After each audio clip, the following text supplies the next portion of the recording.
Have you ever marveled at the intricate dance of complex projects, wondering how they are managed and scheduled with such precision? Picture a bustling construction site, a software development team, or even a grand event like the Olympics. Each of these scenarios involves hundreds, if not thousands, of moving parts, each interlinked and dependent on the other. Managing such large-scale projects can seem like a Herculean task. What if we told you there are tools and techniques that project managers use to streamline this chaotic dance into a well-orchestrated ballet? Yes, indeed, project management is not just about juggling tasks. It's about strategic planning, resource allocation, and most importantly, scheduling. In the heart of this complexity, there lies a pivotal tool that has been guiding project managers for decades. A tool so versatile, it helps to chart the course of events, estimate their durations, and even identify the interdependencies among them. One such tool that has revolutionized project management is the Activity on Node Networks model. But where did it all start? The year was 1961, and Stanford University's Professor John Fondel was on a mission that would revolutionize project management. At the heart of this mission was a study commissioned by the U.S. Navy Bureau of Docks and Yards. The purpose? To develop a model that could streamline and optimize project workflows. This is where Professor Fondel's brilliance truly shone. He developed a model so simple in its representation yet so profound in its application. Fondel initially named it the circle and connecting line. Why such a name, you might wonder? Well, it was because of the model's visual representation. Activities, the fundamental units of any project, were represented by circles. The logical relationships between these activities, on the other hand, were shown using connecting arrows. This intuitive depiction was a breath of fresh air in the world of project management. It provided a clear visual way to understand project workflows, dependencies between tasks, and the overall project timeline. The circle and connecting line model was so impactful that it even earned a nickname in the construction industry. It was, and sometimes still is, referred to as the bubble diagram. This name stems from the circular representation of activities, which look like bubbles floating in a sea of project tasks. However, the circle and connecting line model was not destined to retain its original name. In 1964, Professor Joseph J. Model of the Georgia Institute of Technology and Mr. Cecil R. Phillips gave it a new moniker. They dubbed it the Activity on Node model, a name that we still use to this day. This name reflects the model's focus on activities which are depicted as nodes in the network. Today, activities are normally shown as boxes rather than circles. But the essence of the model remains unchanged. It continues to be a powerful tool for understanding and managing the complex interplay of activities in a project. This was just the beginning. The model was about to evolve and find its true identity. But that's a story for another time. For now, let's marvel at the birth of the Activity on Node Networks model, a cornerstone of modern project management. Fast forward to 1964, enter Professor Joseph J. Model and Mr. Cecil R. Phillips. These two distinguished individuals from the Georgia Institute of Technology stepped into the scene, adding their unique perspective to the mix. They were the ones who gave the model its name that we know today, Activity on Node.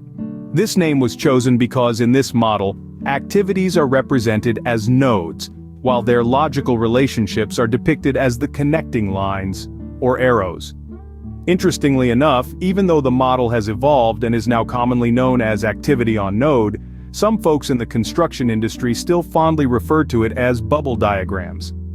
This nickname harks back to Professor Fondel's original description of the model as a circle and connecting line.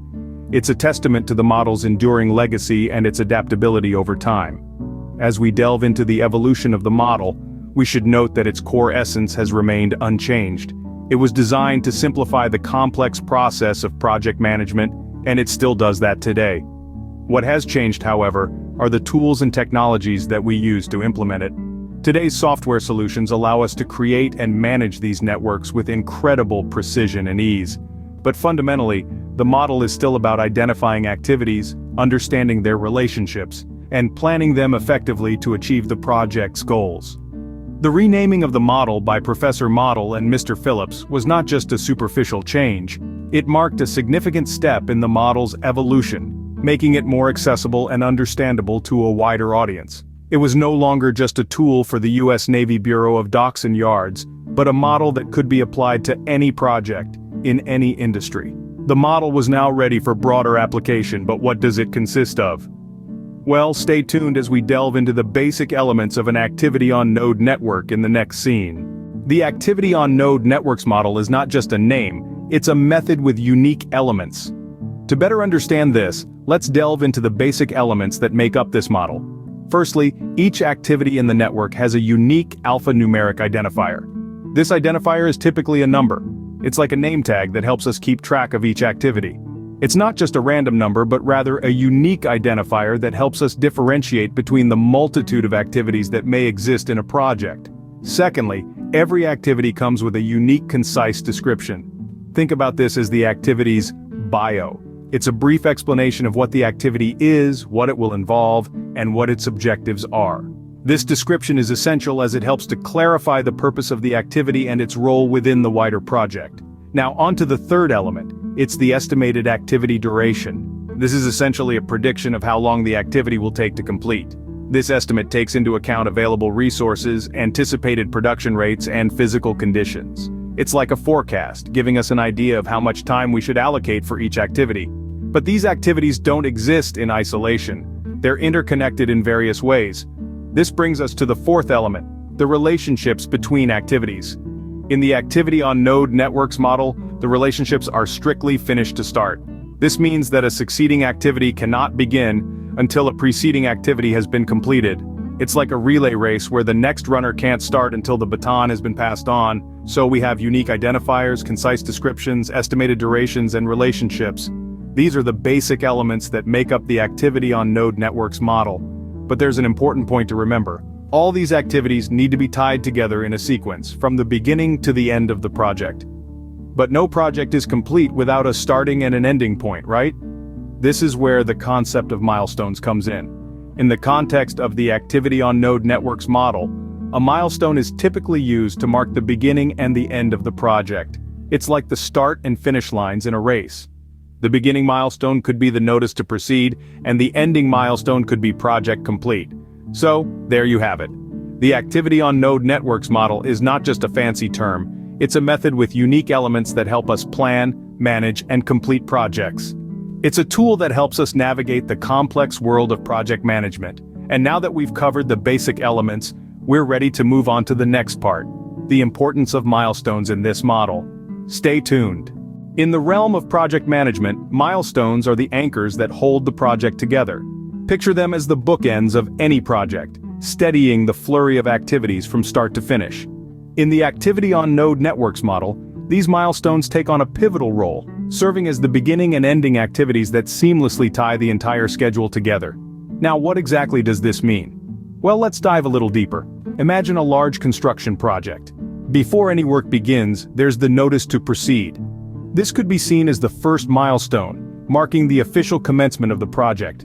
It's like the starting gunshot in a race, signaling to all the runners, or in this case, project team members, that it's time to spring into action. As the project unfolds, the activity-on-node networks model keeps everything organized and efficient. Each activity within the project is represented, complete with a unique identifier, a concise description, an estimated duration, and the relationships it shares with other activities. It's a carefully woven tapestry of actions and interactions, a dynamic blueprint guiding the project towards its ultimate goal. And what is that ultimate goal? The project complete milestone. This is the finish line, the moment when all the hard work, planning, and execution pays off. It's the point where the project team can finally take a step back and appreciate the masterpiece they've created. But these milestones are not just ceremonial markers, they're critical control points, providing project managers with a clear view of the project's progress. They help in identifying any delays early on and allow for timely adjustments to keep the project on track. In essence, these milestones are the glue that binds the entire activity-on-node networks model together. They mark the start and the finish, providing a clear pathway through the often complex, winding journey of a project. Without them, a project is like a ship without a compass, aimlessly drifting in the sea of tasks and activities. So, that's the activity-on-node networks model, a cornerstone in the world of project management, turning complexity into a beautifully choreographed dance.